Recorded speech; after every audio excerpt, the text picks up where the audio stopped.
For a new person coming in, and especially a new believer, you're always going to feel like, wow, it seems like everyone knows what their place is. They all seem like life is together. You only have to scratch below the surface. And believe me, I'm a pastor, I know. People are not as all together as they seem. What if I'm too messy or just too different for church? So someone once said, church is not a museum for saints, it's a hospital for sinners.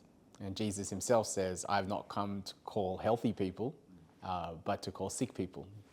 And so church should be the place where there are lots and lots of messy people. Lots of people with all sorts of problems, all kinds of brokenness, and all kinds of diversity. Sometimes they're not sinful things, just people are different. And church should be a place where everyone really is welcomed into community. Now, that is Jesus's ideal. Does it always work out in reality? Of course not. Because part of church being a bunch of messy people is that messy people are also very good at hiding their mess. And so sometimes churches can actually exclude the very people that really should find a home there where no one else and no other place is a home. So unfortunately, churches are not perfect. But a good church should be the ones that are trying to move towards that ideal. But for a new person coming in, and especially a new believer, you're always going to feel like, wow, it seems like everyone knows what their place is. They all seem like life is together. You only have to scratch below the surface. And believe me, I'm a pastor, I know. People are not as all together as they seem. So I think the first thing is, if you're feeling like that, that's really normal, because it's easy to compare and look around and feel, sticking out like a sore thumb. I think it's just for you to remind yourself that actually Jesus came for messy people like me. And then to not be surprised when in the process of getting deeper into relationship with people and more involved in the church, that you're actually going to find that they're just as broken and messy as I am. And, that's liberating in some sense, but it also means that it's just what happens when you get deeper into relationship with people. And you're being real. And so hopefully church is a place where as time passes, you are getting more real. Now, obviously you have to put yourself in the firing line for that to happen.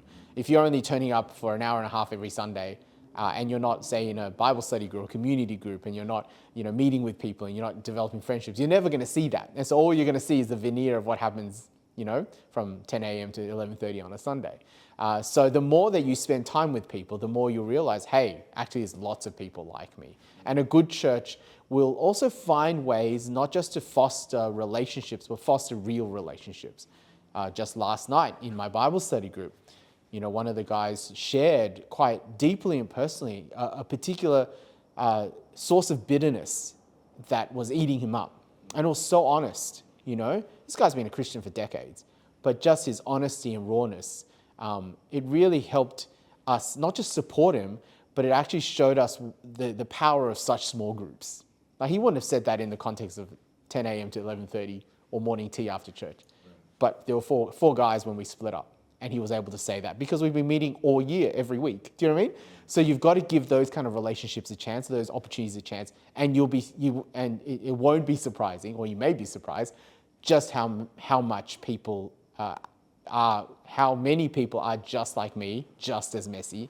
And that is liberating, because you don't feel like I'm the only messy person, but it also shows you what church is supposed to be like. Jesus is the ultimate example. His power came from his weakness. His strength came from giving it up. The sacrifice was the source of his strength, and the humility was actually much more powerful than what the world's views of power. And all of that starts remaking. Well, firstly, it remakes the whole worldview that the Bible presents, particularly the New Testament, and it starts remaking you as you become more mature in your faith. You start seeing, actually, not only do I not need to pretend, I also stop seeing myself and judging myself based on accomplishment. That I actually see that there's power in weakness. There's power in just being completely surrendered and dependent on God.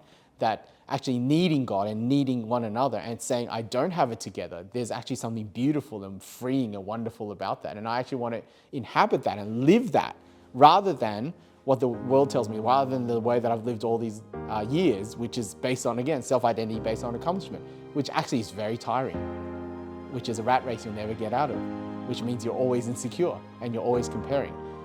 So there's this 180 different biblical worldview actually frees us in a surprising way. It actually makes us happier.